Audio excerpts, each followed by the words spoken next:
तो ये कहानी होने वाली है एक नई दुनिया की, जहाँ सब कुछ एक खेल का हिस्सा है। साकामाकी एक लड़का जो किसी से नहीं डरता, आसुका जो अपने इरादों से सबको कंट्रोल कर सकती है, और यू जो जानवरों की भाषा समझ सकती है। ये तीनों एक अजीब दुनिया में बुलाए गए हैं, लेकिन ये कोई नॉर्मल दुनिया नहीं है। यहाँ कई ग्रुप्स होते हैं और एक यहाँ खास गेम भी है जिसे गिफ्ट गेम कहा जाता है। इस गिफ्ट गेम में हार का मतलब है सब कुछ खो देना। तो किसने और क्यों इन्हें इस दुनिया में बुलाया है, हमें आगे ही पता चलेगा। तो कहानी की शुरुआत में एक लड़का साकामाकी नदी के पास पड़ा होता है। फिर वो देखता है कि कुछ बुलीज एक कमजोर लड़के को पीट रहे हैं और उसके कपड़े उतार के उसे नदी में फेंकने की कोशिश करने वाले हैं। साकामाकी उठता है और उन पर एक छोटा सा पत्थर फेंकता है, पर जब वो पत्थर फेंकता है तो उससे पानी में काफी तेज धमाका होता है। बुलीज ये देखकर घबरा जाते हैं और वहां से भाग जाते हैं। तभी साकामाकी देखता है कि आसमान से एक एनवेलप गिर रहा है जिस पर उसका नाम लिखा होता है। इसके बीच एक लड़की जिसका नाम आसुका है अपने कमरे में बैठी होती है और एक एनवेलप पकड़ी होती है जिस पर उसका नाम लिखा होता है। वो सोच रही होती है कि ये कमरे में आया कैसे।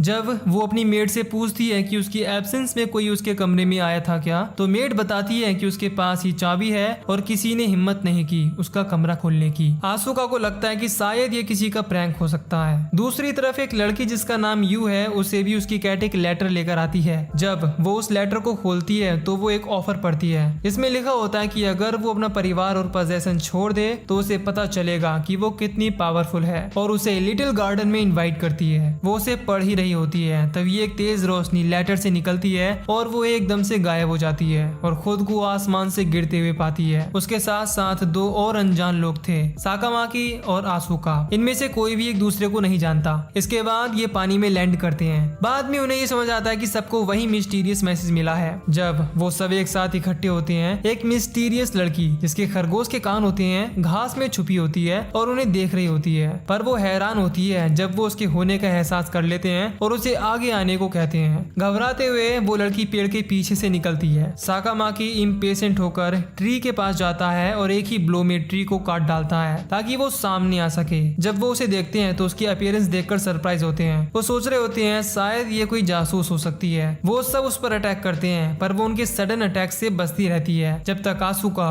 अपनी पावर का इस्तेमाल नहीं करती। वो आसमान में उड़ते वर्ड्स को कमांड करती है ताकि वो उस लड़की को पकड़कर रोक सके। जब वो गिर जाती है तो वो उनसे शांति बनाए रखने के लिए कहती है, समझाती है कि वो दुश्मन नहीं है। फिर वो लोग बारी बारी से इस बेचारी के कान पकड़कर खींचने लगते हैं और उन्हें पता चलता है कि ये इसके असली कान हैं। फिर वो उन्हें बताती है कि वो ही वो शख्स है जिसने उन्हें इस दुनिया में बुलाया है, जिसका नाम है लिटिल गार्डन, जहाँ वो गिफ्ट गेम में हिस्सा ले सकते हैं। वो समझाती है कि वो लोग एक्स्ट्रा ऑर्डिनरी लोग हैं जो सुपर पावर्स रखते हैं एक नॉर्मल दुनिया में, और गिफ्ट गेम उन्हें अपनी पावर्स का इस्तेमाल करने का पूरा मौका देता है। गेम के प्राइजेस गिफ्ट, पैसे, रिसोर्सेस और लोग भी हो सकते हैं। इन रिवॉर्ड्स को जीतने के लिए उन्हें गिफ्ट गेम के होस्ट के द्वारा सेट किए गए कंडीशंस को मीट करना होगा। वो उन्हें वार्न करती है कि गेम के दौरान खतरा हो सकता है और कभी कभी ये जानलेवा भी हो सकता है। इसीलिए वो सजेस्ट करती है कि वो एक ग्रुप बनाएं, क्योंकि इस दुनिया में लोग ग्रुप्स में रहते हैं। वो उन्हें अपने ब्लैक रैबिट ग्रुप में ज्वाइन करने का मौका देती है, पर साथ ही ये भी कहती है कि गिफ्ट गेम में हारने का अंजाम काफी भयानक हो सकता है, यानी कि मौत भी। साकामाकी को शक होता है कि वो उनका टेस्ट ले रही है, पर वो उनसे कहती है कि अगर तुम चाहो तो गेम में हिस्सा मत लो, चॉइस आपकी है। जल्द ही उसे रिग्रेट होता है कि कहीं ये लोग सच में पार्टिसिपेट करने से मना ना कर दें। आसुका और साकामाकी उससे रूल्स के बारे में पूछते हैं और वो जवाब देती है कि हर इंसान को सामने रखे कार्ड्स में से रैंडम कार्ड उठाना होगा।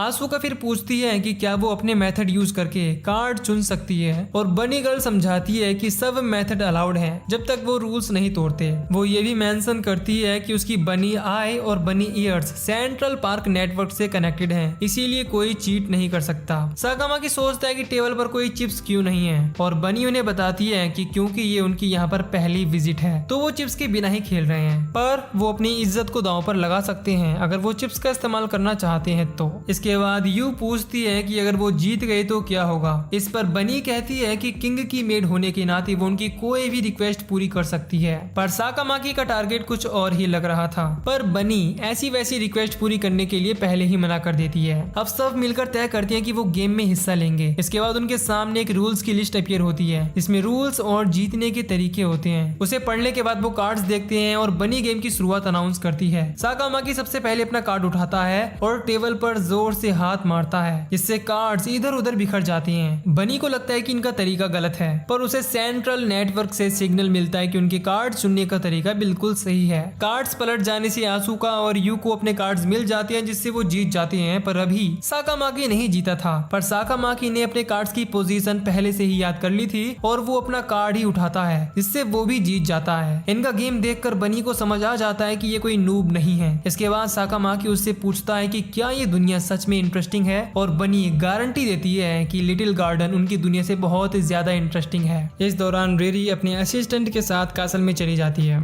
जिन देखता है कि बनी नए लोगों के साथ आ रही है, वो उससे उनके बारे में पूछता है, पर बनी सरप्राइज हो जाती है क्योंकि साकामाकी इनके साथ नहीं है। आसुका समझाती है कि वो इस दुनिया का टूर करने गया है और उसने रिक्वेस्ट की थी कि वो बनी को उसके बारे में ना बताए। बनी डिसाइड करती है उसे खुद ढूंढने का और जिन से कहती है कि वो दूसरों का ध्यान रखे। अब उसके बाल और कॉस्ट्यूम पिंक हो जाते हैं, जिसके बाद वो फ्लैश स्पीड से साकामाकी को ढूंढने निकल जाती है। इधर पार्क के अंदर जिन उन्हें एक सिटी का टूर कराता है जहाँ इंसान और काफी घर होते हैं। वो समझाता है कि पार्क को एक इनविजिबल प्रोटेक्टिव बैरियर सनलाइट से बचाता है, जिससे आसुका को ये रियलाइज होता है कि वैम्पायर्स भी पार्क के रेसिडेंट्स में रह रहे हैं। जिन मेंशन करता है कि पार्क में अलग अलग तरह के लोग रहते हैं, इंक्लूडिंग डीमंस, स्पिरिट्स, ह्यूमंस और हाइब्रिड्स, पर सब पीसफुली रहते हैं। इस दौरान एक मिस्टीरियस फिगर दूर से उन्हें देख रहा होता है। इसके बीच हम बनी को देखते हैं जो अब तक साकामाकी को ढूंढ रही होती है। वो उसे ढूंढती हुई वाटरफॉल के पास आ जाती है जहाँ वो शोर सुनती है। जब वो वहाँ पहुँचती है तो वो देखती है कि साकामाकी वहाँ खड़ा होता है। साकामाकी उसके बालों के बदले हुए कलर को देखकर उसके बारे में पूछता है, लेकिन वो इस बात को टालते हुए कहती है कि वो इतनी दूर क्यों आ गया, जिस पर वो कहता है कि वो इस दुनिया के आखिरी छोर पर आ गया है और यहाँ एक किंग को चैलेंज भी कर दिया है। वो बताता है कि सरपेंट ही उससे कोई गेम चूज करने के लिए कह रहा था, तो उसने सरपेंट को ही चैलेंज कर दिया और अपना दम दिखाने के लिए कहा। इस बात से सरपेंट किंग काफी नाराज है और साकामाकी के चैलेंज को एक्सेप्ट कर लेता है। सरपेंट साकामाकी को वार्न करता है और कहता है कि इतनी नक्शेबाजी ठीक नहीं, क्योंकि उसे हराना आसान नहीं होगा। बनी साकामाकी से रिक्वेस्ट करती है कि वो वापस रिट्रीट करे, पर वो कॉन्फिडेंटली कहता है कि वो इस फाइट को एक्सेप्ट कर चुका है और खत्म भी करेगा। इसके बाद सरपेंट अटैक करने के लिए एक मासिव टोर्नेडो बनाता है, पर साकामाकी बनी को सरप्राइज कर देता है जब वो एक ही मूव में टोर्नेडो को तोड़ देता है। इसके बाद वो सीधा सरपेंट की तरफ जंप करता है और एक नॉकआउट ब्लो देता है जो उसके सर तोड़ देती है और सरपेंट ढीला होकर गिर जाता है और इस तरह बेचारे का गेम ओवर हो जाता है। बनी शॉक्ड थी कि एक इंसान इतनी अर्ली स्टेज में एक सरपेंट को कैसे हरा सकता है। दूसरी तरफ जिन एक रेस्टोरेंट में आसुका और यू के साथ बैठे हुए था। इस दौरान यू हैरान हो जाती है जब वेट्रेस उसकी कैट की लैंग्वेज समझती है और उससे बात भी करती है। इसीलिए आसुका यू से उसकी एबिलिटीज के बारे में पूछती है। यू बताती है कि वो पेट्स जैसे वर्ड्स, कैट्स और डॉल्फिन्स की लैंग्वेज समझ सकती है। फिर वो आसुका से उसकी एबिलिटीज के बारे में पूछती है क्योंकि शायद उसके पास भी यू के जैसे ही एबिलिटीज हैं, क्योंकि उसने बनी को वर्ड्स की मदद से पकड़ा था।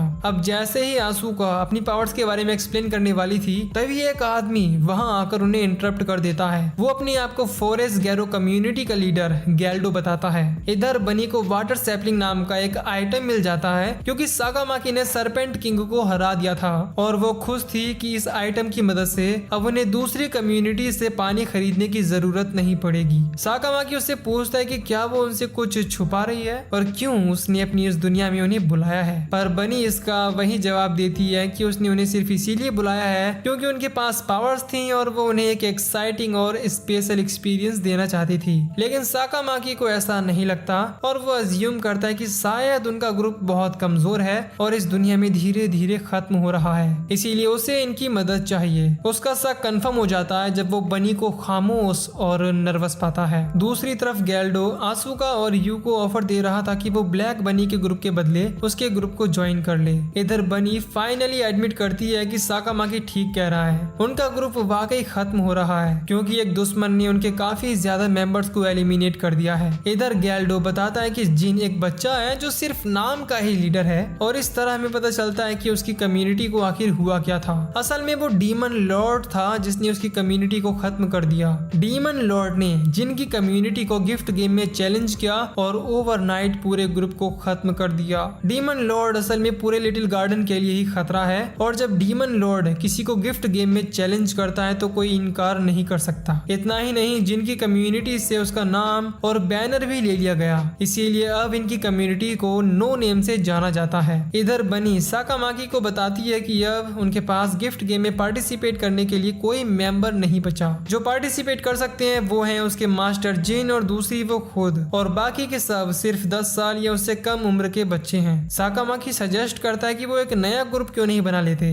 पर बनी समझाती है कि उनका प्लान अपने दोस्तों और उनकी जगह को प्रोटेक्ट करना है और अपना नाम और लोगो डीमन लॉर्ड से वापस लाना है। उसके पास कोई और रास्ता नहीं है साकामाकी और दूसरों की पावर्स पर भरोसा करने के अलावा। बनी साकामाकी से मदद के लिए रिक्वेस्ट करती है। साकामाकी को ये आइडिया ठीक लगता है और वो उनकी मदद करने का वादा भी करता है। वो कहता है कि डीमन लॉर्ड को हराकर वो उनके ग्रुप के नाम और बैनर दोनों को वापस लाएगा। बनी खुशी से फूली नहीं समाती और फिर से पिंक बनी में ट्रांसफॉर्म हो जाती है। दूसरी तरफ गैल्डो आसुका और यू को अभी भी अपने ग्रुप में शामिल होने के लिए ग्रुप की खासियत बता रहा था। वो कहता है कि उनका ग्रुप काफी ताकतवर लोगों से भरा हुआ है और वो हर बार गिफ्ट गेम में जीतते हैं, इसीलिए ये एरिया उनके कंट्रोल में आता है। लेकिन वो शॉक्ड रह जाता है जब आसुका और यू उसके ऑफर को एक्सेप्ट नहीं करते और जिनके ग्रुप में रहने का फैसला करते हैं। आसुका कहती है कि वो पहले से अमीर है, दिल से भी और वैसे भी, तो उसे उसके पावरफुल और रिच ग्रुप में ज्वाइन करने में कोई इंटरेस्ट नहीं है। यू भी ये कहते हुए रिजेक्ट कर देती है कि उसका यहाँ सिर्फ एक ही मकसद है और वो है दोस्त बनाना। ये सुनकर आसुका उसकी तरफ पहला दोस्ती का हाथ बढ़ाती है।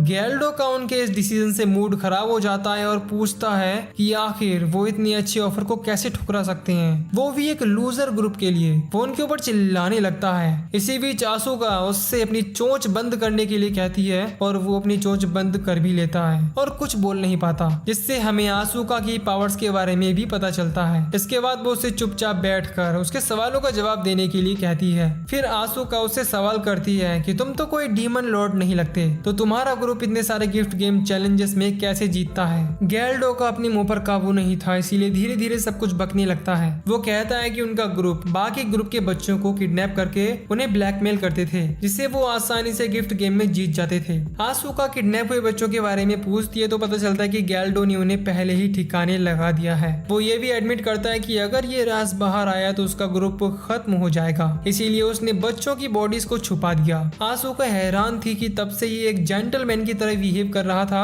और अंदर से एक मॉन्स्टर है। गैल्डो गुस्से में काबू से बाहर हो जाता है और एक टाइगर में बदल जाता है, लेकिन इससे पहले कि वो कुछ कर पाता यू उस पर काबू पा लेती है। आसुका उसे 2 ऑप्शन देती है, पहला ये कि वो इन सबको मार कर भाग जाए, जो वो कर नहीं पाएगा, और दूसरा ये कि वो उनके साथ गिफ्ट गेम में खेले, यानी कि जिनके और गैल्डो के ग्रुप के बीच एक गिफ्ट गेम चैलेंज। जब ये बात बनी को पता चलती है तो वो हैरान हो जाती है, क्योंकि इनके ग्रुप का उनके सामने कोई चांस ही नहीं है। पर अब चैलेंज दे ही दिया गया है तो ये अब अनअवॉइडेबल है। दोनों समझाती हैं कि वो गुस्से में थी और बिना नतीजे के सोचे चैलेंज कर दिया। बनी जिनसे पूछती है कि गैल्डो के ग्रुप से चैलेंज की नौबत आ कैसे गई। जिन भी आसुका और यू का साथ देते हुए कहता है कि गैल्डो वाकई बुरा इंसान है, इसीलिए उसने आसुका और यू को नहीं रोका। बनी फिर भी थोड़ी चिल थी, क्योंकि उसे पता था कि साकामाकी की मदद से वो आराम से जीत सकते हैं। पर साकामाकी साफ मना कर देता है और कहता है कि उसने गैल्डो को चैलेंज नहीं किया था, बल्कि उन दोनों ने किया, और वैसे भी यू और आसुका चैलेंज को आराम से हैंडल कर सकती हैं। इसके बाद वो सब बनी के साथ 1000 आइज नाम की ग्रुप से मिलने जाते हैं, जो एक बड़ी कम्युनिटी है जो लिटिल गार्डन के बारे में सब कुछ जानती है। जब वो 1000 आइज के हेडक्वार्टर पहुंचते हैं तो एक लड़की जिसका नाम शिरो यासा है उनकी तरफ तेजी से आती है और बनी का बहुत ही अच्छे से स्वागत करती है। इसके बाद बनी उसे अपने आप से दूर फेंकती है और साकामाकी भी अपने आप को अच्छे से इंट्रोड्यूस कराता है। शिरो फिर अपने आप को 1000 आइज सोसाइटी के मैनेजर के रूप में इंट्रोड्यूस करती है और उन्हें अपने ग्रुप के हेडक्वार्टर्स के बारे में बताती है कि उनका ग्रुप लिटिल गार्डन में 4th गेट पर है। यू गेट सिस्टम के बारे में और पूछती है तो बनी बताती है कि उनका group no name 7th gate पर आता है और जो ग्रुप जितना सेंटर के करीब रहता है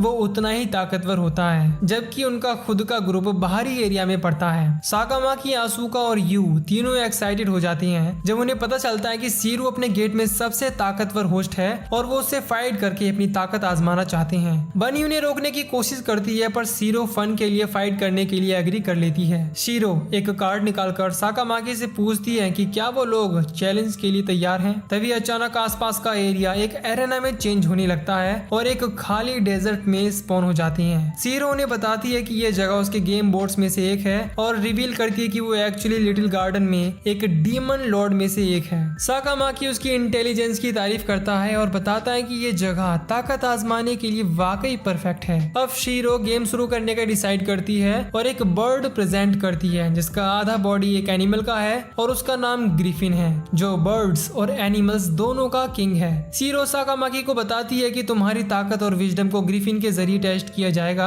और उन्हें रूल्स की एक लिस्ट पकड़ा देती है। जीतने का एक ही तरीका है और वो है ग्रिफिन की पीठ पर बैठकर लेक का एक चक्कर लगाना। यू पहले फेस करने का डिसीजन लेती है और सीरो उसकी एबिलिटी से हैरान हो जाती है जब वो देखती है कि वो ग्रिफिन से बात कर सकती है। ग्रिफिन यू से कहता है कि मैं अपनी इज्जत को दांव पर लगा रहा हूँ, तुम बदले में दांव पर क्या लगाना चाहोगी। इस पर यू अपनी जिंदगी को दांव पर लगाती है और कहती है कि अगर वो ये चैलेंज हार जाती है तो वो डिनर में उसे खा सकता है। जब सीरो चैलेंज की शुरुआत करती है, ग्रिफिन आसमान में तेजी से उड़ान भरता है और यू उसकी हवा में उड़ने की एबिलिटी से काफी अमेज होती है। इसके बाद वो माउंटेन का चक्कर लगाने लगती हैं। इस बीच यू को अपने पिता की दी हुई एडवाइस याद आती है कि ग्रिफिन को कैसे हैंडल करना है। अचानक ग्रिफिन उसे इंटरप्ट करता है और वार्न करता है कि दिन में सपने देखोगी तो मेरा खाना बनने में देर नहीं लगेगी। ग्रिफिन फिर अपनी फुल स्पीड का यूज करता है ताकि वो यू को अपने ऊपर से गिरा सके। इस दौरान साकामाकी को रियलाइज होता है कि यू की पावर सिर्फ एनिमल से बात करने की नहीं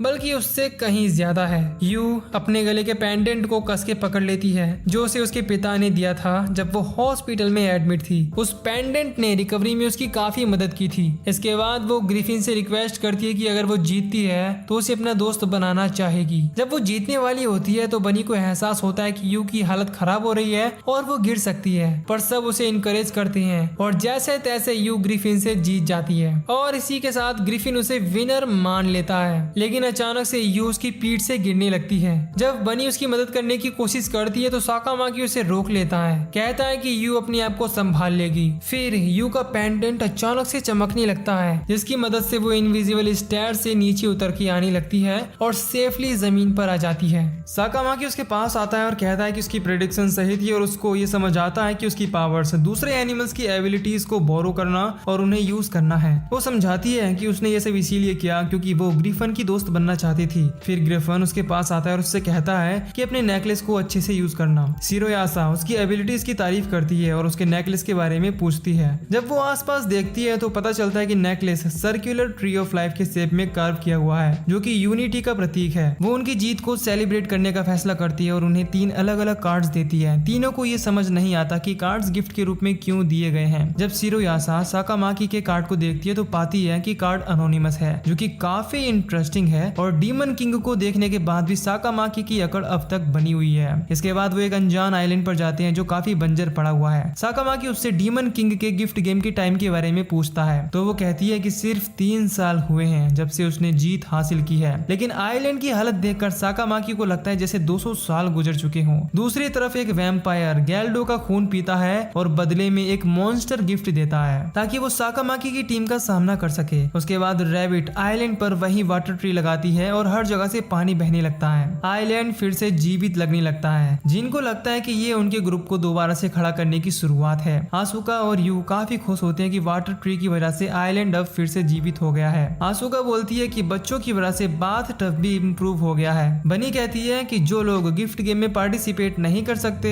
वो लोग अलग अलग चीजों में मदद करते हैं। आसुका अपनी लाइफ के बारे में सोचती है कि वो मजा करने के लिए आई थी लेकिन अब उसे जिम्मेदारी महसूस होती है इस ग्रुप और इसके लोगों के लिए। यू बोलती है कि अगर वो गिफ्ट गेम में जीत जाते हैं तो उन्हें काफी मजा आएगा। बनी भी एग्री करती है और कहती है कि उन्हें गिफ्ट गेम का मजा लेना चाहिए और बेस्ट प्लेयर्स बनने पर ध्यान देना चाहिए। रात को गैल्डो के फॉलोअर्स आइलैंड पर कुछ बच्चों को किडनैप करने के लिए चुपके से आते हैं लेकिन वो साकामाकी को देखकर चौंक जाते हैं जो उन पर एक छोटा सा पत्थर फेंकता है। वो पत्थर एक बड़ा एक्सप्लोजन करता है जिससे जिन की नींद खुल जाती है। जब जिन साकामाकी के पास आता है तो साकामाकी कहता है कि ये लोग गैल्डो के ग्रुप के घटिया लोग हैं। उसके फॉलोअर्स साकामाकी की ताकत को देखकर हैरान हो जाती हैं और कहते हैं कि वो अफवाहें जो चल रही थी सरपेंट मॉन्स्टर को हराने के बारे में वो सच थी। वो लोग साकामाकी से माफी मांगते हैं और उससे गैल्डो के ग्रुप को तबाह करने की रिक्वेस्ट करते हैं क्योंकि वो खुद भी उससे कई सालों से नफरत करते हैं। साकामाकी उनकी रिक्वेस्ट ठुकरा देता है। वो लोग उससे मनाने की कोशिश करते हैं और कहते हैं कि वो गैल्डो के नीचे काम करते करते थक गए हैं। काम हम लोग करते हैं लेकिन डीमन किंग से सबसे ज्यादा इनाम वो पाता है। फिर वो सोचते हैं कि जो हॉस्टेजेस गैल्डो ने किडनैप किए थे उनका क्या हुआ।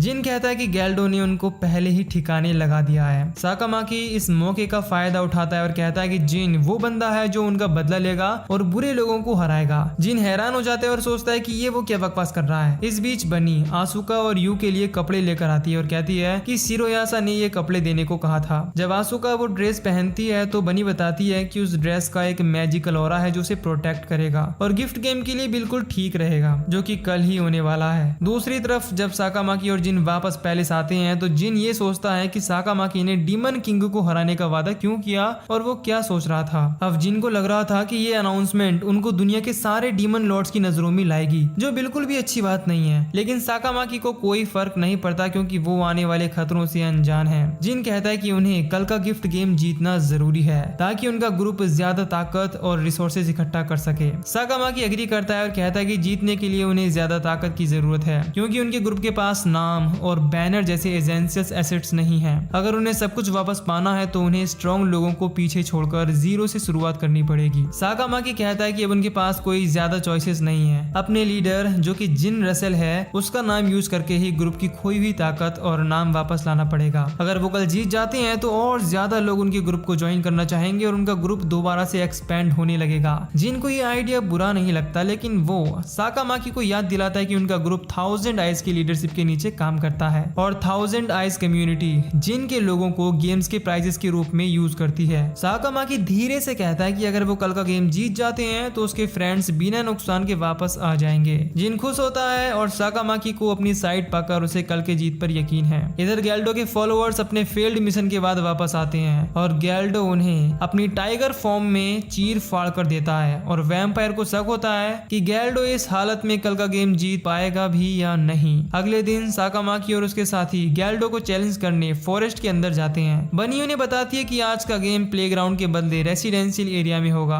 अब जब जिन एक ग्लोइंग ट्री को टच करता है तो उससे एक डीमन की ताकत का एहसास होता है। इसके बाद साकामाकी सजेस्ट करता है कि वो गैल्डो को रूल्स तोड़ने के लिए मजबूर करके गेम जल्दी खत्म कर दे। आसुका को चिंता होती है और वो कहती है कि अगर वो लड़ेगी तो वो सिर्फ उन पर मुसीबत बनेगी। साकामाकी जिन के कान में धीरे से बोलता है कि अगर वो हार गए तो उसके पास बैकअप प्लान रेडी है और फिर वो लोग फॉरेस्ट के अंदर और आगे जाने लगते हैं। यू अपने सेंसेस से आसपास के क्रीचर्स या मॉन्स्टर्स को सेंस करने की कोशिश करती है, पर ना ही मॉन्स्टर थे और ना ही कोई छुपा हुआ हथियार। लेकिन अचानक से वो रुकती है और बताती है कि उसने गैल्डो को लोकेट कर लिया है। वो एक अबेंडेंड घर की ओर इशारा करती है जो एक हंटिंग ट्रैप जैसा लग रहा था। जब वो अंदर जाते हैं तो वो गैल्डो को उसके व्हाइट टाइगर फॉर्म में देखते हैं जो नॉर्मल टाइगर से ज्यादा खतरनाक था और ताकतवर था। इस बीच साकामाकी और बनी गैल्डो की दहाड़ को सुनते हैं, लेकिन बेवकूफ साकामाकी सोचता है कि यू ही टाइगर बन गई है। वो उस आवाज की तरफ देखने के लिए निकल पड़ता है। दूसरी तरफ जिन रियलाइज करता है कि गैल्डो ने वैम्पायर पावर्स हासिल कर ली हैं। तभी उसकी नजर एक तलवार पर जाती है जो दीवार में थी और सोचता है कि शायद ये वो हथियार हो सकता है जो उन्हें गैल्डो को हराने के लिए चाहिए। लेकिन गैल्डो उन पर अटैक करने लगता है। आसुका गैल्डो को कंट्रोल करने की कोशिश करती है पर वो नहीं कर पाती। इधर यू गैल्डो के अटैक से बच के उसे रोके रखती है और सबको यहाँ से भागने का मौका देती है, लेकिन जिन उसे छोड़कर जाने से मना कर देता है। तब आसुका अपनी एबिलिटी यूज करके जिन को फोर्स करती है कि वो भाग जाए। भागते टाइम जिन उसे उठा लेता है और दोनों एक साथ भाग जाते हैं। यू तलवार की तरफ छलांग लगाकर उसे उठाती है और गैल्डो के सामने खड़ी हो जाती है, लड़ने के लिए तैयार। जिन आसुका को लेकर काफी दूर तक भागता है जब तक वो उसे रुकने के लिए नहीं कहती। फिर जिन होश में आता है और उसे बताता है कि गैल्डो को कंट्रोल करने वाला वैम्पायर है और उसने मैजिक सीखकर इंसानी रूप लेना भी सीखा है और अब वो फॉर्मर डीमन किंग की ताकत की वजह से डीमन बन गया है। उनकी बातचीत को यू इंटरप्ट करती है जो पूरी तरह जख्मी हो चुकी थी। वो जिन के हाथों में बेहोश हो जाती है। अब आसुका तलवार उससे ले लेती है और गैल्डो को रोकने के लिए वापस जाने का फैसला करती है। रास्ते में आसुका को एक लैंप मिलता है जिसे वो यूज करके उस घर को जलाने का प्लान बनाती है जिसमें गैल्डो छुपा था। जब गैल्डो घर से बाहर आता है तो आसुका उससे एक ड्यूल के लिए चैलेंज करती है। स्वॉर्ड को देखकर गैल्डो भड़क जाता है और उस पर अटैक करता है और उसकी टांगों को जख्मी कर देता है। आसुका भागकर उसे दूर ले जाती है और फिर आगे जाकर लड़ने के लिए अपने आप को तैयार करती है। वो अपनी पावर का यूज करके जड़ों को कंट्रोल करती है और उसे रोकने की कोशिश करती है। इससे हमें उसकी ताकत के बारे में और ज्यादा पता चल पाता है। असल में उसके मुंह से निकले शब्दों की मदद से वो इंसानों और जानवरों के साथ साथ एलिमेंट्स को भी कंट्रोल कर सकती है। गैल्डो ये देख हैरान था, लेकिन गैल्डो अपने क्लॉज से अपने आप को छुड़ा लेता है। अब गैल्डो तेजी से उसकी तरफ बढ़ता है, लेकिन आसुका तलवार का इस्तेमाल करके एक खतरनाक अटैक थ्रो करती है जो उसे राख में बदल देता है और इस तरह आसुका गेम जीत जाती है। अगली सुबह गैल्डो के फॉलोअर्स को उसकी डेथ के बारे में पता चल जाता है और उनका ग्रुप खत्म हो जाता है। जिन अभी भी बेहोश यू की देखभाल कर रहा था। इसके बाद बनी वापस आ जाती है। बनी यू को देखकर ट्रीटमेंट के लिए सीधा हेडक्वार्टर निकल जाती है। जिन थोड़ा फ्रस्ट्रेटेड महसूस करता आता है और साकामाकी से कहता है कि वो कुछ नहीं कर पाया। साकामाकी उसे समझाता है कि वो जीत गए हैं और तुम्हारी ही वजह से यू भी बच गई है। इसके बाद साकामाकी अनाउंस करता है कि गैल्डो को हराने के बाद उनका ग्रुप फिर से एक नाम और बैनर के साथ खड़ा हो जाएगा। साकामाकी सबसे कहता है कि जिनका नाम उनके ग्रुप की पहचान बनेगा, जिससे सबको याद रहेगा उस पर्सन के बारे में जिसने डीमन किंग को हराया था। सब लोग चीयर करते हैं और वो वैम्पायर दूर से ये सब देख रहा था। कुछ दिनों बाद बनी की अच्छी देखभाल से यू की तबीयत ठीक होने लगती है। बनी साकामाकी से पूछती है कि क्या वो सच में गिफ्ट गेम में पार्टिसिपेट करेगा जैसा जिन ने कहा था। साकामाकी कंफर्म करता है और कहता है कि उसने जिन से वादा किया था कि वो उसकी मदद करेगा ताकि उनका ग्रुप फिर से सब कुछ वापस पा सके। फिर वो बनी से पूछता है कि अगला डीमन लीडर कैसा दिखता है और कौन है, जिस पर वो बताती है कि उसका नाम लेटिसिया है और उसने ही उसे काफी चीजें भी सिखाई हैं और अपने गेम्स में कई इनाम और गिफ्ट्स रखती है। वो पहले इनके ग्रुप की ही मेंबर हुआ करती थी और उनकी अच्छी दोस्त भी है, लेकिन जब इनका ग्रुप खत्म हुआ तो डीमन लॉर्ड ने उसे ले लिया और अगर वो गेम जीतते हैं तो उसे वापस पा सकते हैं और साकामाकी ये आराम से कर लेगा। पर साकामाकी कहता है कि मेरी वजह है, तुम्हें गेम में पार्टिसिपेट करना चाहिए, पर बनी गेम में पार्टिसिपेट नहीं कर सकती क्योंकि रैबिट्स सिर्फ गेम को जज या रेफरी कर सकते हैं, लेकिन अगर वो करना भी चाहे तो इसके लिए उसे काफी सारी रिक्वायरमेंट्स कंप्लीट करनी होंगी। इसके बाद वो चाय बनाने के लिए निकल जाती है। इस बीच साकामाकी बहुत देर से वैम्पायर की प्रेजेंस को महसूस कर रहा था, इसीलिए वो उससे कहता है कि दूसरों की बातें सुनना अच्छी बात नहीं है। वैम्पायर फिर मैनसन की विंडो तोड़कर साकामाकी के सामने आ जाती है। साकामाकी समझ जाता है कि ये वही है जो उनके खिलाफ गैल्डो की मदद कर रही थी और उससे पूछता है कि आखिर उसका मकसद क्या है। वैम्पायर अपने रूट्स से मैनसन के सब एंट्रेंस और एग्जिट्स ब्लॉक कर देती है और साकामाकी पर अटैक करती है, लेकिन साकामाकी उसे एक ब्लो देता है जो पूरे मैनसन हिला देता है। बाकी सब लोग दौड़े दौड़े रूम में आते हैं। साकामाकी उससे कहता है कि ये उसकी पावर्स का सिर्फ एक छोटा सा नमूना था, लेकिन तभी रैबिट और बाकी लोग रूम में आकर उसे रोक देते हैं। रैबिट साकामाकी को वैम्पायर पर अटैक करने से रोकती है और बताती है कि ये उनकी दोस्त लेटिसिया है जो लिटिल गार्डन के नाइट्स में से एक है और एक फॉर्मर डीमन लॉर्ड भी है। आसुका ये सोचती है कि लेटिसिया कैसे बनी और जिनकी दोस्त हो सकती है और क्यों उनके खिलाफ गैल्डो की मदद कर रही थी। लेटिसिया जवाब देती है कि वो ये देखना चाहती थी कि वो लोग कितने स्ट्रॉन्ग हैं और क्या वो उनके ग्रुप के लायक हैं। उसके बाद वो समझाती है कि वो भी उसी पोर्टल के थ्रू आई है जिससे साकामाकी और उसके दोस्त आए हैं। ठीक उसी तरह बनी ने लेटिसिया को भी ज्वाइन कराया था। लेटिसिया सबको बताती है कि इस दुनिया में जिंदगी उतनी आसान नहीं है जितना वो समझते हैं और एक ग्रुप को बिना नाम या आइडेंटिटी के दोबारा बनाना मुश्किल है। वो ये भी मानती है कि वो पहले जिनको इस ग्रुप को डिसबैंड करने के लिए मनाने वाली थी, लेकिन तब तक बनी ने उन तीनों को इनवाइट कर लिया और उसने जिनको कुछ नहीं कहा और यही वजह है कि वो इन तीनों की ताकत देखना चाहती थी कि ये इनके ग्रुप की जिम्मेदारी उठा सकते हैं या नहीं। इस बीच सिरोयासा अपने घर पर एक आदमी लुइस पार्सियस जो कि लेटिसिया का मालिक है उसके साथ होती है और वो उसे बताता है कि उसने लेटिसिया का गेम कैंसिल कर दिया है और वो लेटिसिया को बेचने वाले हैं क्योंकि उन्हें एक अच्छा सौदा मिला है, यानी कि अब लेटिसिया गेम में हिस्सा नहीं लेने वाली थी। सिरोयासा कहती है कि वो अचानक ऐसे कैसे कर सकता है, पर सिरोयासा कहती है कि लेटिसिया यहाँ नहीं है। अब वो कहता है कि उसका प्लान गोर्गोन यूज करके नो नेम ग्रुप पर अटैक करने का है। सिरोयासा गुस्से में आ जाती है और उसे मारने की धमकी देती है, लेकिन लुइस उसे वार्न करता है कि अगर उसने ऐसा किया तो वो कम से कम इस शॉप को तो बर्बाद कर ही देगा। दूसरी तरफ लेटिसिया को पता चलता है कि उसका गेम कैंसिल हो गया है और आशुका सजेस्ट करती है कि वो पैलेस में छुप जाए, लेकिन लेटिसिया बताती है कि उसकी ओनर्स ऑलरेडी जान गए हैं कि वो यहाँ है और अगर उन्होंने जल्दी मैटर सॉल्व नहीं किया तो 1000 आइज के सब ग्रुप्स उन्हें अपना दुश्मन समझ लेंगे। साकामाकी फैसला करता है कि वो उसकी मदद करेगा और पूछता है कि क्या तुम मेरी ताकत देखना चाहती हो। फिर वो बाहर अरेना में एक फ्रेंडली ड्यूल के लिए जाते हैं और लेटिसिया बताती है कि रूल्स सिंपल है, दोनों एक दूसरे पर अटैक करेंगे और विनर वही होगा जो पहले डैमेज करेगा। लेटिसिया अपनी विंग्स को यूज करके उस पर अपने वेपन से अटैक करती है, लेकिन वो सरप्राइज हो जाती है जब साकामाकी उसके अटैक को ब्लॉक कर लेता है और काउंटर कर देता है, जिससे उसका अटैक वापस उसके पास आने लगता है। जैसे ही लेटिसिया को वो अटैक हिट करने वाला था, बनी बीच में आकर उसे बचा लेती है। बनी लेटिसिया के कार्ड को देखती है जो उसके पावर्स को रिकॉग्नाइज करता है as the leader of vampire, जो कि काफी अच्छा गिफ्ट है, पर उसके पास अब एक वैम्पायर होने के अलावा कोई ताकत नहीं बची है, जिससे साकामाकी भी अंदाजा लगाता है कि शायद इसीलिए ही उसके अटैक इतने पावरफुल फील नहीं हुए। तभी उन्हें एक पावरफुल बीइंग के आने का एहसास होता है। बनी कहती है कि ये गोर्गोन की पावर है और सबको वार्न करती है कि इससे घायल ना हो जाए। जब उन्हें समझ आता है कि अटैक आसुका की तरफ आ रहा है तो लेटिसिया उसे धक्का देकर हटा देती है और अटैक अपने ऊपर ले लेती है, जिससे वो एक स्टोन स्टैचू बन जाती है। ये लोग पार्सियस की कम्युनिटी कम्युनिटी के लोग थे वो आते हैं और लेटिसिया की स्टैचू को ले जाते हैं, ये ऐलान करते हुए कि ये उनकी प्रॉपर्टी है और वो इसे लिटिल गार्डन के बाहर बेचने वाले हैं। बनी उन्हें वार्न करती है कि लेटिसिया को लिटिल गार्डन के बाहर सूरज की रोशनी में तकलीफ हो सकती है क्योंकि वो एक वैम्पायर है। लेकिन उनमें से एक बंदा कहता है कि एक ग्रुप जो अपनी आइडेंटिटी तक नहीं रखता वो उन्हें बताएगा कि क्या करना चाहिए और क्या नहीं। बनी को इससे बहुत गुस्सा आता है और वो अपने आसपास एक पावरफुल ऑरा बना लेती है। फिर वो अपना एबिलिटी कार्ड यूज करके स्पीयर ऑफ इंद्रा को समन करती है। सब लोग उसकी असली ताकत देखकर दंग रह जाते हैं और पार्सियस ग्रुप के मेंबर्स को विश्वास नहीं होता कि ये सच में इंद्रा का स्पीयर है। इस पर बनी कहती है कि उन्हें अभी पता चल जाएगा कि क्या ये वाकई इंद्रा का स्पीयर है या नहीं। लेकिन इससे पहले कि वो अटैक करती,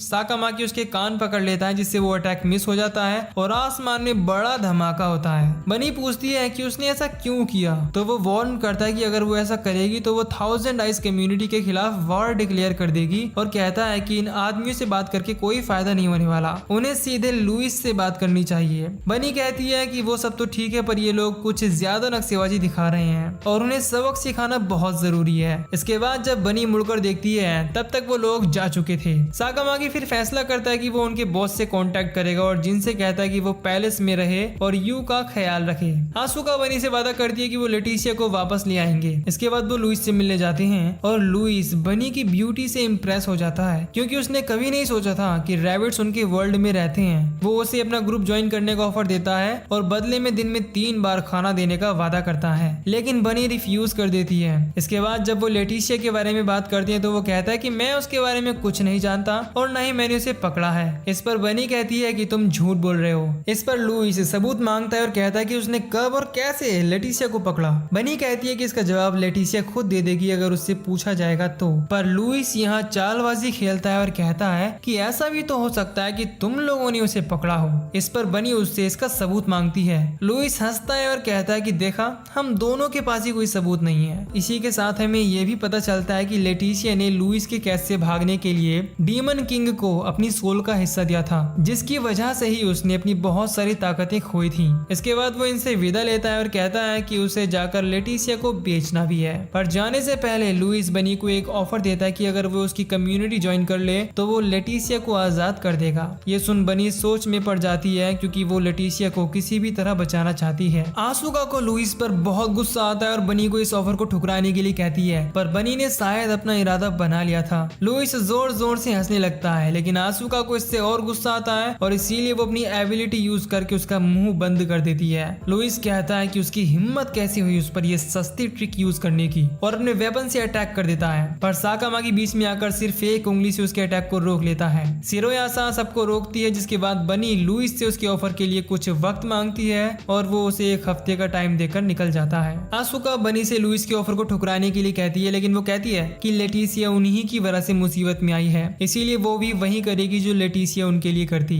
इसके बाद यू रूम में एंटर करती है जो पहले से काफी बेटर है। यू उनके सामने कुकीज से भरी प्लेट रख देती है जो जिन की बहन रीरी और उसके दोस्तों ने बनाई थी। फिर यू बताती है कि जिन ने उसे हाल ही में हुई सारी चीजों के बारे में सब कुछ बता दिया है और वो सोचती है कि अगर बिना रिस्क के लेटिसिया को बचाने का कोई तरीका है तो उन्हें वो ढूंढना होगा। साकामाकी फिर रूम में धमाकेदार एंट्री मारता है और एक हैवी बैग टेबल पर रख देता है। सब सोचते हैं कि शायद इन बैग्स में मेलन्स वगैरह होंगे। इस बीच लुइस बनी के बारे में सोच रहा था। वो कह रहा होता है कि बनी काफी खूबसूरत है जिसके साथ वो कभी बोर नहीं होगा। तभी बनी उसके सामने एक बैग हाथ में लेकर आती है। वो पूछता है कि क्या उसने उसका ऑफर एक्सेप्ट कर लिया, लेकिन बनी कहती है कि उनके ग्रुप ने उसके ग्रुप को ड्यूल के लिए चैलेंज करने का फैसला किया है। लुइस को गुस्सा आता है और वो कहता है कि अपना वक्त बर्बाद ना करे और चली जाए, लेकिन वो हैरान हो जाता है जब देखता है कि बनी बैग के अंदर क्या लाई है। 2 बड़े नीले और लाल बॉल्स। उसका आदमी कहता है कि ये तो वही गिफ्ट लगते हैं जो एक पुराने लेजेंड में दिखाए गए थे और कहता है कि बनी के ग्रुप ने क्रैकन और ग्राइया को कैसे हरा दिया, लेकिन बनी उन्हें बताती है कि ये साकामाकी का कमाल है, उसने अकेले ही उन्हें हराकर इन्हें हासिल किया है और कहती है कि क्रैकन और ग्राइया को हराना सरपेंट किंग से बहुत ही ज्यादा आसान था।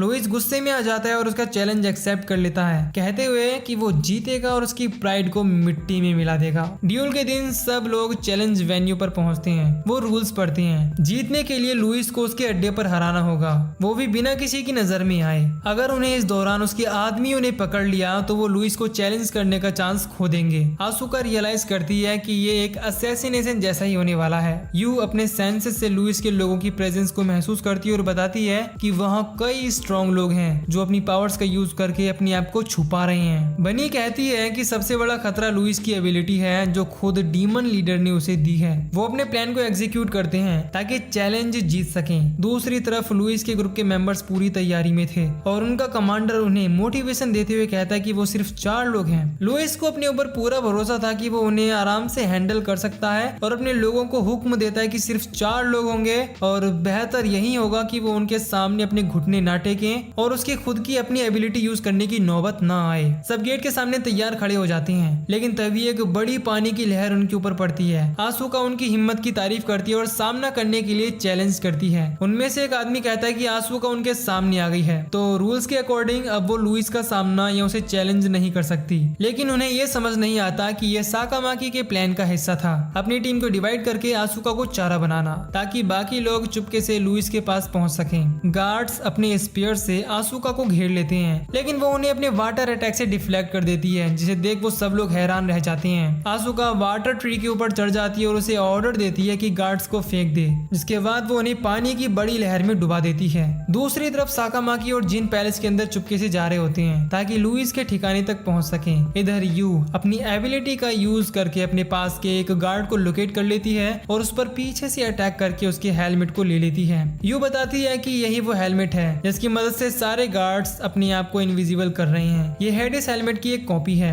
वो ये हेलमेट साकामाकी को दे देती है। ऐसी सिचुएशन में ये हेलमेट इनके काफी काम आता, इसीलिए 2 लोगों के लिए साकामाकी को ऐसे एक और हेलमेट की जरूरत थी, पर हालात को देखते हुए वो अकेले जाने का फैसला करता है और जिन को छुपने को बोल देता है। इसके बाद साकामाकी जैसे ही हेलमेट पहनता है वो गायब हो जाता है। तभी अचानक कुछ गार्ड्स यू के सामने आ जाते हैं उसे पकड़ने और हॉस्टेज बनाने के लिए, लेकिन साकामाकी उन्हें तुरंत मार गिराता है। लेकिन एक इनविजिबल गार्ड उस पर अटैक कर देता है और साकामाकी हैरान था कि यू अपनी सुपर सेंसेस के बावजूद उसकी प्रेजेंस को महसूस क्यों नहीं कर पाई और अंदाजा लगाता है कि शायद वो एक रियल हेडिस का हेलमेट पहन रहा हो। साकामाकी हवा में रैंडम पंचेस एंड किक्स मारता है, लेकिन कोई फायदा नहीं था। फिर वो यू के पास पहुंचता है और उसे उठाने की कोशिश करता है, लेकिन वो इनविजिबल आदमी फिर से यू पर अटैक कर देता है। इसीलिए साकामाकी सोचता है कि आसपास की जगह को तबाह करके उसे ढूंढना ज्यादा आसान रहेगा, लेकिन यू अपने नेकलेस का यूज करके अपने आसपास की सारी चीजों को डिटेक्ट करती है और अल्ट्रासोनिक साउंड का यूज करके गार्ड के अटैक को प्रेडिक्ट कर लेती है। अब जैसे ही वो गार्ड यू पर फिर से अटैक करने के लिए उसकी तरफ बढ़ता है, यू साकामाकी को उसके बारे में बता देती है और साकामाकी यू के अकॉर्डिंग हवा में एक जोरदार पंच घुमाता है, जिससे गार्ड सीधा दीवार में जाकर लगता है। उसे देखने पर पता चलता है कि वो लुइस का असिस्टेंट है। साकामाकी उससे कहता है कि वो लगभग उन्हें पकड़ ही लेता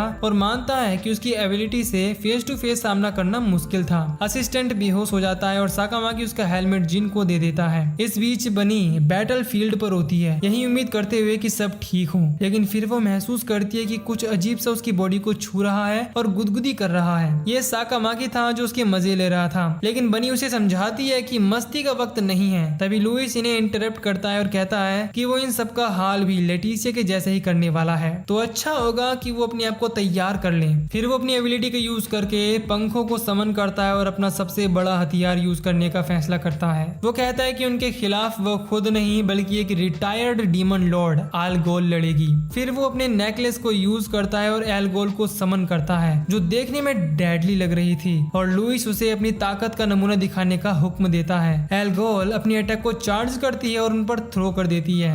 बनी मौका देखकर जिनोर अपने आप को बचा लेती है, लेकिन बाकी का पूरा कासल स्टैचू बनने लगता है। दूसरी तरफ आसूका नीचे गार्ड्स का ध्यान बटा रही थी और तभी वो डीमन की थंडरस स्क्रीम सुनती है। लुइस का असिस्टेंट भी समझ जाता है कि ये एल्गोल है। इसके बाद यू और आसूका के साथ साथ बाकी लोग भी स्टैचू बन जाते हैं। लुइस कहता है कि ये तो सिर्फ शुरुआत है, वो उसके खिलाफ खड़े होने की कोशिश करने वालों के लिए उन सबको एक मिसाल बना देगा। एल्गोल के इस अटैक से उसके भी बहुत सारे लोग स्टैचू बन गए थे, पर उसे देखकर लगता नहीं कि उसे उनकी कोई फिक्र है भी। बनी बताती है कि एल्गोल शिरोयासा के लेवल की डीमन है। दूसरी तरफ शिरोयासा ये नजारा लाइव टेलीकास्ट देख रही थी और आगे क्या होगा उसके लिए काफी एक्साइटेड थी। इधर एल्गोल अपनी विप्स का इस्तेमाल करती है और आसपास की चीजों को बर्बाद करने लगती है। इस दौरान लेटिसिया की स्टैचू गिरने लगती है। बनी उसे पकड़ने की कोशिश करती है, पर एल्गोल अपने विप अटैक से उसे रोक देती है। पर किस्मत से लेटिसिया की स्टैचू सही सलामत थी। इसके बाद साकामाकी जिन को तसल्ली देता है और कहता है कि मुझ पे भरोसा रखो, मैं निराश नहीं करूंगा। इसके बाद एल्गोल अपनी विप से साकामाकी पर डायरेक्ट विप अटैक करती है। ये देख लुइस कहता है कि जैसे उसने सोचा था ये नो नेम वाला उसका कुछ नहीं बिगाड़ सकते,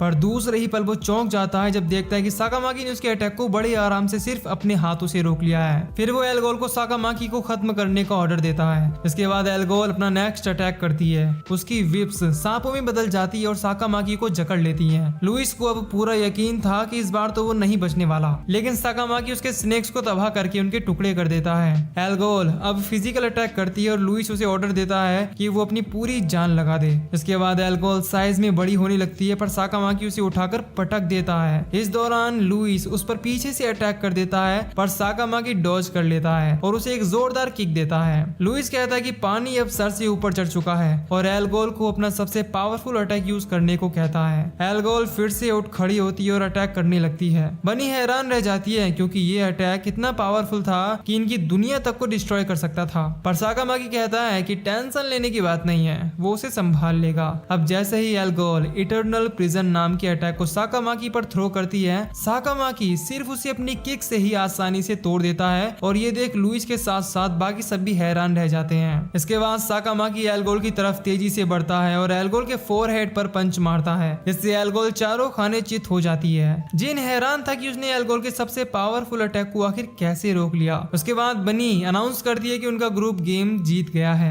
दूसरी तरफ शिरोयासा समझ जाती है कि साकामाकी के पास जो अननोन कार्ड है वो उसकी ताकतों और एबिलिटी को दर्शाता है। इसका मतलब है कि साकामाकी के पास बहुत ही अनोखी शक्तियां हो सकती हैं। इधर साकामाकी लुइस से पूछता है कि क्या तुम जानते हो कि अब तुम्हारे और तुम्हारे ग्रुप के साथ क्या होने वाला है। लुइस हैरान था कि क्या मतलब क्या होने वाला है। तुम्हारा मकसद सिर्फ लेटिसिया को जीतना था और तुम उसे अब ले जा सकते हो। साकामाकी बताता है कि लेटिसिया को तो वो जैसे तैसे जीत ही लेते, असली मकसद तो लुइस से उसकी कम्युनिटी जिसका नाम पार्सियस है उसका नाम लेना है और उसकी कम्युनिटी को पूरी तरह से खत्म करना है। लेकिन वो ये सब नहीं करेगा अगर लुइस उनकी कम्युनिटी ज्वाइन करके उनकी सेवा करे तो। ये सुनकर लुइस को गुस्सा आता है और वो साकामाकी पर अटैक करने के लिए आगे बढ़ता है, पर साकामाकी उसके मुंह पर एक जोर का पंच मारता है। इधर लेटिसिया की आंखें खुलती हैं और वो सबको अपने पास पाती है और समझ जाती है कि उन्होंने उसे लुइस की कैद से आजाद कर लिया है। वो उसे बचाने के लिए सबकी एहसानमंद है और अब वो अपने दोस्तों के साथ फिर से रह सकेगी। उसी रात को वो सब एक बड़ी पार्टी ऑर्गेनाइज करते हैं पार्सियस से जीतने और लेटिसिया को वापस लाने की खुशी में। इसी दौरान आसमान में बहुत सारे तारे टूटते नजर आते हैं और पता चलता है कि ऐसा इसीलिए हो रहा है क्योंकि पार्सियस कम्युनिटी जो कि काफी इन्फ्लुएंशियल थी उनका फ्लैग तारों में से हट रहा था और इस दुनिया में ये बहुत आम बात है। हर ताकतवर ग्रुप का फ्लैग का आसमान में तारामंडल होता है। साकामाकी कहता है कि उसका अब एक नया सपना है। बनी उसके सपने के बारे में पूछती है तो वो कहता है कि वो अपने ग्रुप का भी आसमान में एक तारामंडल चाहता है। अगले दिन आसूका सपना देखकर उठती है। इसमें उसकी लाइफ बहुत बोरिंग है क्योंकि उसके पास नौकर है, चाकर है, धन है, दौलत है, सब कुछ है, पर वो खुश नहीं थी।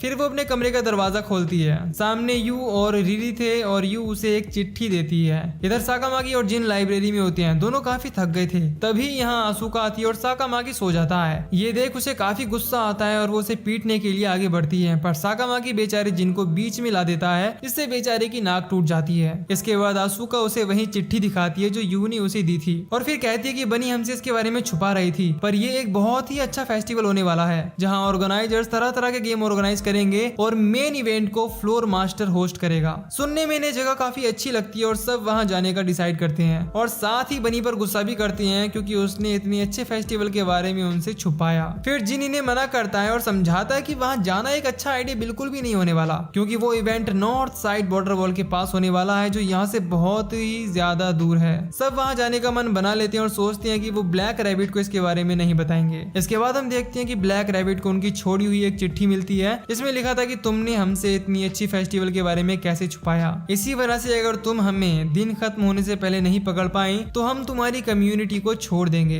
हालांकि उन्होंने ये सब मजाक में कहा था। ये सब पढ़कर ब्लैक रैबिट बहुत गुस्सा हो जाती है। इधर साकामाकी सोचता है कि वो नॉर्थ साइड तक का सफर कैसे पूरा करने वाले हैं क्योंकि जगह काफी दूर है। इसीलिए वो जिन से सलाह मांगती है और जिन बताता है कि लिटिल गार्डन कोई छोटी जगह नहीं है और ये नॉर्थ साइड यहाँ से लगभग 9,80,000 किलोमीटर दूर है। रिनी उन्हें वापस चलने की सलाह देती है पर आंसू का पीछे मुड़ने से इनकार कर देती है और बनी को वो चिट्ठी छोड़ने के बाद तो बिल्कुल भी नहीं। साकामाकी 1000 आइज की हेल्प का आइडिया देता है। दूसरी तरफ बनी लेटिसिया से उनके बारे में पूछताछ करती है जिस पर लेटिसिया बताती है कि वो नॉर्थ साइड के लिए निकल चुके होंगे पर वो अपनी तेज स्पीड की मदद से उन तक पहुंच सकती है। इसके बाद वो उन्हें खुद पकड़ने के मिशन पर निकल जाती है। इधर सभी शिरोयासा के पास पहुंचते हैं जहां वो उससे से नॉर्थ साइड में जाने के लिए मदद मांगते हैं, पर शिरोयासा जानती थी कि वो लोग वहां जाकर किसी डीमन लॉर्ड से पंगा जरूर लेंगे और जिनसे पूछती है कि क्या वो इस चीज से वाकिफ है, तो वो हाँ कहता है। शिरोयासा सबको बताती है कि ये फेस्टिवल वहाँ की नई लीडर के कोरोनेशन के लिए होने वाला है और उसका नाम है सैंडोरा, जिसकी उम्र जिन के ही जितनी 11 साल की है। सैंडोरा का नाम सुन के जिन और रिरी चौंक जाते हैं। आसुका पूछती है कि क्या वो उसे जानते हैं, तो रिरी बताती है कि उनके पुराने लीडर के टाइम पर इनकी और उनकी कम्युनिटी के क्लोज रिलेशन हुआ करते थे।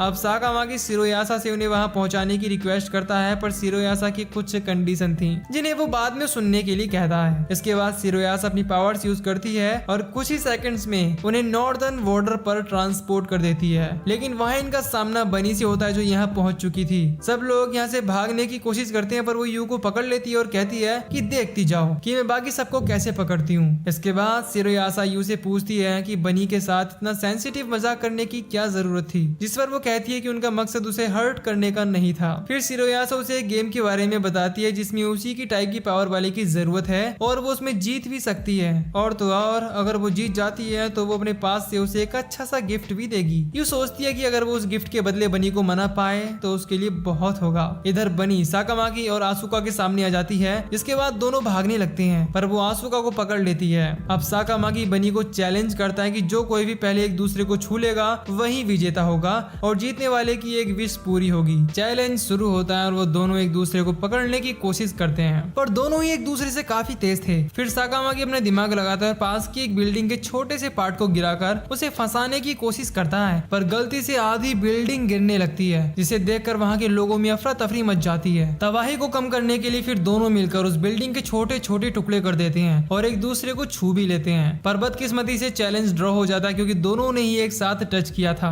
अब इतनी तबाही मचाने के बाद यहाँ की अथॉरिटी आ जाती है, जिनके साथ सैंडोरा का भाई मैंडोरा भी था। इधर हम यू को देखते हैं जो बैटल ऑफ द क्रिएटर्स नाम के गिफ्ट गेम को खेल रही थी और क्वालिफाई करके फाइनल में पहुंच चुकी होती है। दूसरी तरफ हम साकामाकी और बनी को देखते हैं। अब क्योंकि उनके चैलेंज के दौरान किसी को चोट नहीं आई थी, इसीलिए सैंडोरा उन्हें कोई सजा नहीं देती, पर ये देख मैंडोरा को बिल्कुल भी अच्छा नहीं लगता क्योंकि उसके मन में नो नेम जैसी छोटी कम्युनिटी के लिए कोई इज्जत नहीं थी। फिर सैंडोरा रिन और रिरी से मिलती है और फायर फेस्टिवल में स्वागत करती है। मैंडोरा उन पर अटैक करने की कोशिश करता है, पर साकामाकी उसकी स्वॉर्ड को रोक लेता है। मैंडोरा कहता है कि सैंडोरा यहाँ के लीडर है तो उसे दोस्तों की तरह पेश आने की जरूरत नहीं है। सैंडोरा तो उन्हें माफ कर देती है, पर शिरोयासा ने सजा के तौर पर सैंडोरा की रक्षा करने का जिम्मा देती है। भविष्यवाणी में बताए गए डीमन लॉर्ड को मारकर जिन सैंडोरा की मदद करने का वादा करता है। फिर शिरोयासा कहती है कि गिफ्ट गेम के ड्यूल में सबसे ताकतवर बॉस से शिरोयासा को लड़ना चाहिए, जिस पर वो कहता है कि वो शौक से उनकी ताकत को आजमाना चाहेगा। इधर आसुका की एक छोटी सी परी से दोस्ती हो जाती है जो रेटन फैंगर नाम की कम्युनिटी को बिलोंग करती है और दोनों साथ में एक एग्जीबिशन में जाते हैं जहां उन्हें कई सारी औसम चीजें मिलती हैं, पर हर किसी आइटम के ऊपर उनकी कम्युनिटी का फ्लैग मार्क था जिससे उनकी पहचान इन चीजों के साथ थी। ये देखकर वो सोचती है कि उसकी कम्युनिटी को भी कैसे भी करके डीमन लॉर्ड से फ्लैग और कम्युनिटी की पहचान वापस लेनी ही होगी, ताकि एक दिन इस तरह के आर्ट एग्जीबिशन में उनकी कम्युनिटी के हिस्टोरिकल आर्टिफैक्ट्स फ्लैग मार्क के साथ हों। इसके बाद ये दोनों कुछ आगे जाते हैं जहां पर एक बहुत बड़ा मेका खड़ा होता है और आसुका सोचती है कि आखिर ये विशालकाय मेका किस कम्युनिटी को बिलोंग करता है। परी बताती है कि ये उसकी ही कम्युनिटी रेटन फैंगर को बिलोंग करता है, जिसे सुन आसुका चौंक जाती है। अचानक यहाँ अंधेरा हो जाता है और एक आवाज गूंजती है जो कहती है कि मैंने तुम्हें ढूंढ लिया। इसके बाद बहुत सारे चूहे इनकी तरफ हमला करने के लिए आते हैं। आसुका उन चूहों को कंट्रोल करने की कोशिश करती है पर फेल हो जाती है क्योंकि शायद वो किसी और के जादू से कंट्रोल्ड थे।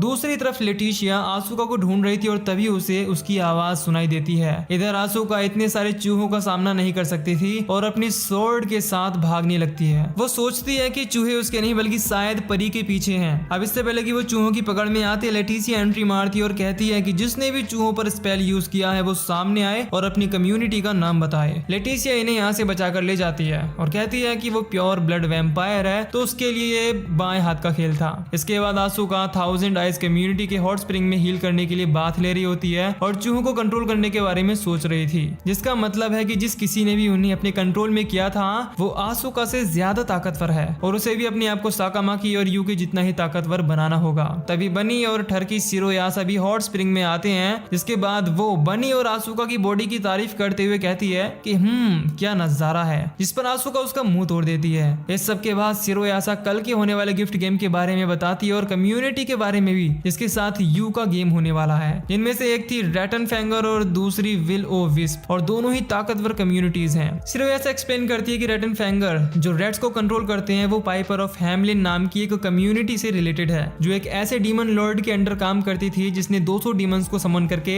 एक कम्युनिटी ग्रिम ग्रिमोयर बनाई थी, जो एक गिफ्ट गेम में हारने के बाद डिसबैंड यानी कि टूट गई। और यहाँ ट्विस्ट ये है कि पाइपर ऑफ हैमलिन और रैटन फैंगर दोनों का अलग अलग भाषाओं में एक ही मतलब है। मतलब रैटन फैंगर जरूर ग्रिम ग्रिमोयर के डीमन लॉर्ड के कांटेक्ट में होगी, यानी कि ग्रिम ग्रिमोयर कम्युनिटी का डीमन लॉर्ड रैटन फैंगर की मदद से सालामांडर की होने वाली लीडर सैंडोरा पर अटैक करने वाला है। लिस्ट में रैटन फैंगर का नाम सुन के आसूका सरप्राइज हो जाती है और समझ जाती है कि उस पर अटैक करने वाला रैटन फैंगर नाम की ही कम्युनिटी से होगा, और थोड़ी कंफ्यूज भी थी कि परी रैटन फैंगर की कम्युनिटी से है और कहीं वो उसकी जासूसी तो नहीं कर रही। इसके बाद सिरोयासा सबको चौकन्ना रहने की सलाह देती है और मीटिंग एंड करती है। अगले दिन बनी गेम में रेफरी बनती है और फायर फेस्टिवल के इस गेम में दर्शकों का वेलकम करती है और होने वाले पार्टिसिपेंट्स के बारे में बताती है। दूसरी तरफ जिन, आयशा और जैक जो कि यू के ओपोनेंट होने वाले हैं उनकी पावर्स के बारे में बताती है ताकि वो पहले से तैयार रहे और उनका सामना कर सके। लेटिसिया यू को हेल्प ऑफर करती है कि रूल्स के हिसाब से वो भी उसके साथ गेम में खेल सकती है, पर यू कहती है कि मदद के लिए शुक्रिया पर वो संभाल लेगी। इसके बाद बनी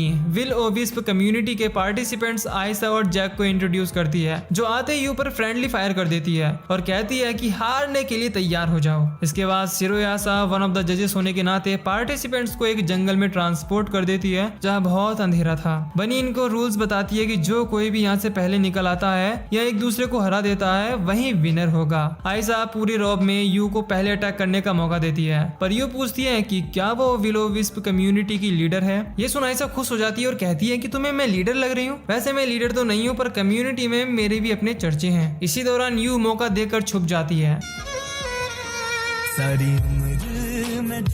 पर जैक उसकी रफ्तार को पकड़ लेता है और वो उस पर अटैक करने लगता है। यू उसके अटैक्स को डॉज करने लगती है। तभी उसे आसपास गैस की स्मेल आती है, जिसका फायदा उठाकर वो उन पर काउंटर अटैक करती है, जिसके बारे में जिन ने उसे बताया था। फिर वो यहाँ से बाहर निकलने के रास्ते का पता लगा लेती है और उस तरफ जाने लगती है। आयशा समझ जाती है कि इस तरह से तो वो गेम हार जाएगी और जैक को ऑर्डर देती है कि चूहे बिल्ली का खेल खत्म करे और अब सीरियस होने का वक्त है। उसके इतना कहते ही जैक सीधा यू के सामने ट्रांसपोर्ट हो जाता है और एक बड़ा सा स्लैप अटैक करता है। जैक अपने आप को इंट्रोड्यूस करते हुए बताता है कि उसे खुद ग्रेट डीमन लॉर्ड ने बनाया है और इमॉर्टल है। इसके बाद वो उस पे फायर अटैक यूज करता है और उसे आग से घेर लेता है। यू सरेंडर कर देती है, जिसके बाद आयशा को विनर अनाउंस कर दिया जाता है। जैक उससे पूछता है कि वो किसी की मदद ले सकती थी, उसे अकेले यह गेम खेलने की जरूरत नहीं थी। यू कोई जवाब नहीं दे पाती, जबकि उसे मदद ले लेनी चाहिए थी, क्योंकि पिछली बार उसे उसके दोस्तों ने बचाया था एक टीम की तरह। आयशा इसे एक रियल जीत नहीं मानती और कहती है कि अगली बार वो उसे अच्छे से सबक सिखाएगी और चली जाती है। सिरोयासा कहती है कि जरूर वो ये गेम हार गई है, पर उसे सीखने को मिला है। तभी साकामाकी की नजर आसमान से गिरते हुए कागज के टुकड़ों पर जाती है जो पूरे शहर में गिर रहे थे। देखने में ये किसी गेम की रूल की लिस्ट लगती है, जिसमें सबको एक गेम ज्वाइन करने का इन्विटेशन था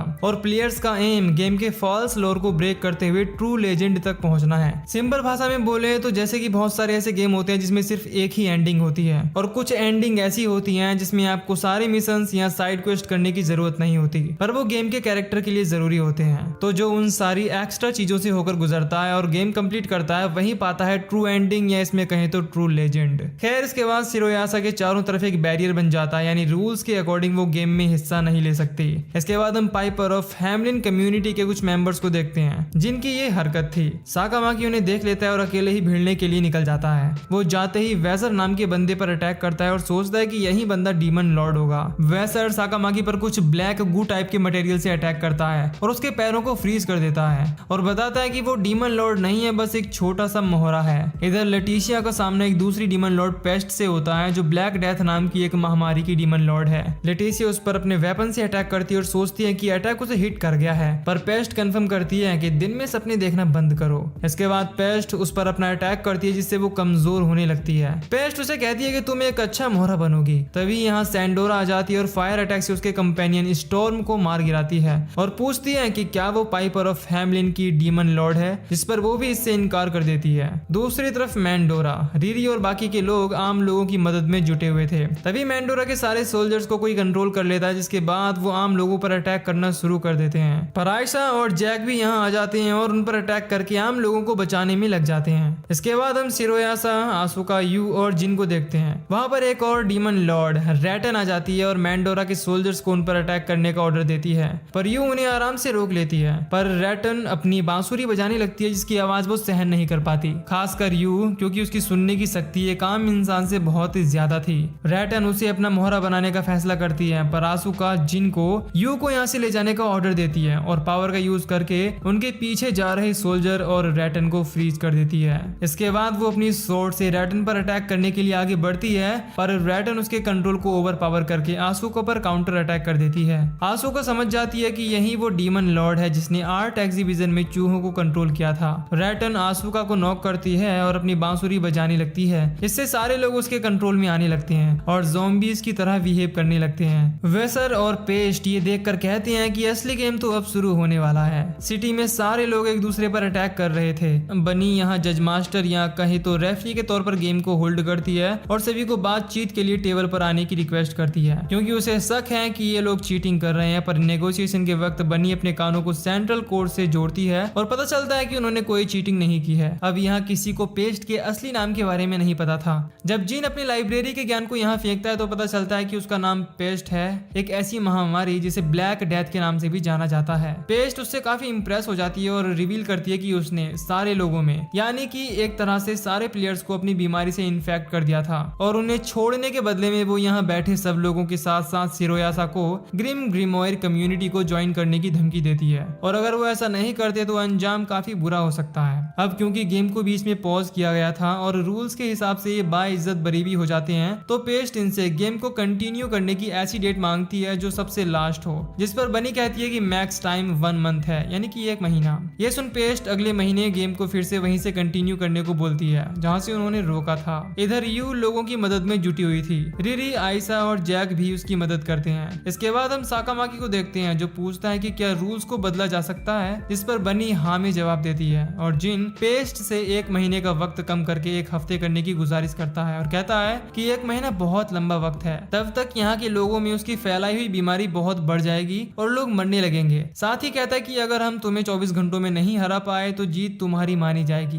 पेस्ट कुछ देर सोचती है और उसकी शर्त मान लेती है। दूसरी तरफ आसुका को परी होश में लाती है और वो अपने आप को एक केव में पाती है जहाँ वहीं जायंट मैका था। तभी उसके आसपास 130 बच्चों की स्पिरिट्स इकट्ठी होने लगती है, जिनका सैक्रिफाइस पाइपर हैमलिन नाम की कम्युनिटी ने डीमंस को जन्म देने के लिए किया था, और वो स्पिरिट उसे उनकी पावर्स देने का वादा करते हैं अगर वो उनका चैलेंज एक्सेप्ट करके कंप्लीट कर ले तो। अब 4 दिन बीत जाते हैं और लोगों के साथ साथ यू में भी बीमारी के सिम्टम्स नजर आने लगे थे। साकामाकी यू के पास उसके हालचाल पूछने के लिए आता है ताकि उसे बोरियस से बचा सके और फॉल्स लोर को खत्म करने के बारे में रिसर्च करने लगता है। वो ये ऑब्जर्व करता है कि जिन 130 बच्चों का सैक्रिफाइस पाइपर हैमलिन या रैटन फैंगर के नाम से जुड़ा है वो गलत है, क्योंकि असल कहानी में ऐसा कुछ नहीं हुआ था, बल्कि ये कहानी आम लोगों द्वारा ही कहानी को इंटरेस्टिंग बनाने के लिए फैलाई गई थी। और तो और वो शहर में फैले बहुत सारे स्टेन्ड शीशों के बारे में सोचता है जिनमें एक जोकर चूहों को कंट्रोल कर रहा है। अब क्योंकि 130 बच्चों के साथ जो अनहोनी हुई थी वो एक नेचुरल डिजास्टर था, इसीलिए ये स्टेन्ड ग्लास झूठी कहानी यानी कि फॉल्स लोर को रिप्रेजेंट करते हैं और इन्हें शहर में फैले इन्हीं की तरह सैकड़ों स्टेन्ड ग्लास को ढूंढकर तोड़ना है। अब गेम को कंटिन्यू करने का वक्त आ गया था और जिन के ऑर्डर के अनुसार उसके फॉलोअर्स स्टेन्ड ग्लासेस को ढूंढकर तोड़ने लगते हैं। पेस्ट रियलाइज करती है कि इन लोगों ने पहली सुलझा ली है। वो कहती है कि अब क्योंकि इन्होंने पहली सुलझा ली है तो अब हमें अपने आप को रोकने की जरूरत नहीं है, इसीलिए वो वेजर को एक्स्ट्रा पावर्स देती है ताकि वो उन सब का सामना कर सके। इसके बाद पेस्ट सिटी को चेंज करके हैमलिन सिटी में बदल देती है ताकि वो लोग ग्लासेस को ना ढूंढ पाए, और जिन कहता है कि जहाँ भी चर्च या कोई भी इस तरह की जगह दिखे तो ग्लासेस को वहां ढूंढना, क्योंकि स्टेन्ड ग्लासेस ऐसी ही जगह पर पाए जाते हैं। साकामाकी कहता है कि गेम का असली मजा तो अब आने वाला है। वेजर उसके सामने आ जाता है और उस पर सरप्राइज अटैक करके एक पावरफुल ब्लो देता है। दोनों के बीच फाइट होने लगती है और वेजर कहता है कि लास्ट टाइम का वो रिवेंज लेकर रहेगा। दूसरी तरफ बनी और सैंडोरा पेस्ट का सामना करते हैं और एक साथ उस पर धावा बोल देते हैं। रैटन भी कंट्रोल किए गए एलिगेटर और बड़े बड़े स्टॉर्म मॉन्स्टर के साथ जिनके प्लान को रोकने के लिए आ जाती है और एक स्टॉर्म मॉन्स्टर इनका रास्ता रोक लेता है। तभी आसू को अपने बड़े मेका के साथ आ जाती है जो 130 बच्चों की स्पिरिट्स ने उन्हें गिफ्ट दिया था और उसकी मदद से वो स्ट्रॉम को मार गिराती है। इधर वेजर साकामाकी पर भारी पड़ रहा था पर साकामाकी के फेस पर बिल्कुल भी डर नहीं था।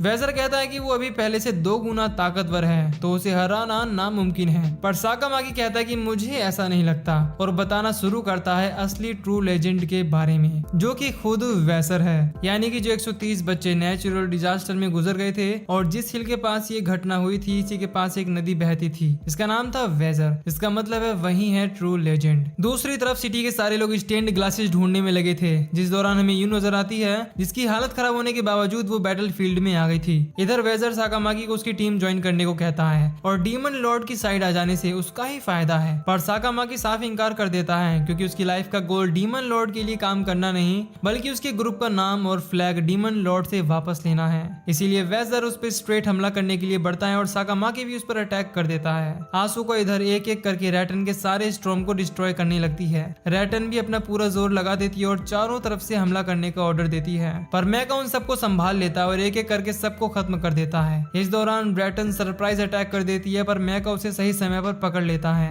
सैंडोरा और बनी भी पेस्ट पर अपनी हर तरह की अटैक आजमा लेते हैं, पर पेस्ट तो जैसे उसके लिए बच्चों का खेल था। बनी उसकी पावर्स का सोर्स समझ जाती है जो था 80 मिलियन लोगों की इविल सोल्स जो ब्लैक प्लेग यानी कि महामारी की वजह से क्रिएट हुई थी। इधर आसुका रैटन को अपनी बांसुरी बजाकर मेका को कंट्रोल करने को कहती है जो कि आसुका के कंट्रोल में है क्योंकि उसे विश्वास है कि अब वो रैटन से कहीं ज्यादा ताकतवर है तो वो उस पर हावी नहीं हो पाएगी। रैटन बांसुरी बजाना शुरू करती है और इस बार उसकी धुन आसुका और मेका पर कोई असर नहीं करती। इसके बाद रैटन हार जाती है और आउट हो जाती है। दूसरी तरफ वेजर को समझ नहीं आता कि साकामाकी इंसान है भी या नहीं, क्योंकि तब से लेकर उसने अपने कई पावरफुल अटैक साकामाकी पर थ्रो किए जो उसे हिट भी किए, पर साकामाकी को मानो जैसे उनसे कोई फर्क ही नहीं पड़ा। वेजर साकामाकी के साथ अब और फाइट कंटिन्यू नहीं कर सकता था जबकि साकामाकी नेक्स्ट राउंड के लिए तैयार था। वेजर का वेपन भी टूट चुका था और वो भी हारने के बाद रोशनी में गायब होने लगता है। साकामाकी कहता है कि उसके साथ फाइट करके उसे वाकई काफी मजा आया। पेस्ट देखती है कि उसके सारे लोग हार चुके हैं और वो बिना वक्त गवाए सिटी में जहरीली हवा को छोड़ देती है ताकि सारे लोगों को और तेजी से इन्फेक्ट कर सके।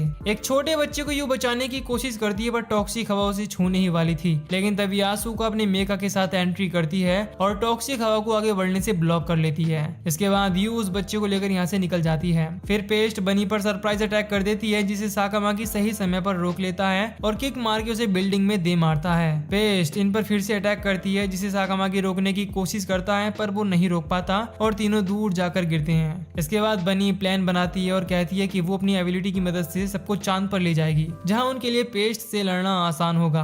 पलक झपकते ही सब लोग चांद पर होते हैं। पेस्ट ये देख गुस्सा हो जाती है और चार्ज अटैक को उन पर थ्रो करने वाली होती है, लेकिन तभी बनी अपना एक और कार्ड यूज करती है जिसमें से सनलाइट निकलने लगती है। सनलाइट उसकी कमजोरी थी क्योंकि ब्लैक प्लेग नाम की महामारी विंटर के मौसम में ही फैली थी। फिर साकामाकी उस पर अटैक करके उनसे दूर कर देता है और बनी आसुका को फाइनल अटैक परफॉर्म करने के लिए कहती है। बनी का इंद्र स्पेयर आसुका के पास था क्योंकि उसने अपनी वो एबिलिटी आसुका को पहले ही दे दी थी। अब मेका स्पेयर को पेस्ट की तरफ थ्रो करता है और सैंडोरा पेस्ट को अपनी एबिलिटी से पकड़ लेती है। स्पेयर सीधे पेस्ट को हिट करता है और इस तरह वो डीमन लॉर्ड पेस्ट को हरा देते हैं। सिरोयासा भी अब गेम के रूल्स से आजाद हो जाती है और सिटी के लोगों को गेम में मदद करने के लिए शुक्रिया कहती है। सैंडोरा भी अनाउंस करती है कि अब डीमन लॉर्ड खत्म हो चुका है। इधर आसुका स्पिरिट्स को उनके दिए गिफ्ट यानी मेका के लिए थैंक्स बोलती है। स्पिरिट्स उनकी साथी परी को यहाँ उसके साथ छोड़ जाते हैं ताकि जनरेशन टू जनरेशन वो उनकी सच्ची कहानी को पास ऑन करती रहे और यहाँ आसुका उसका नाम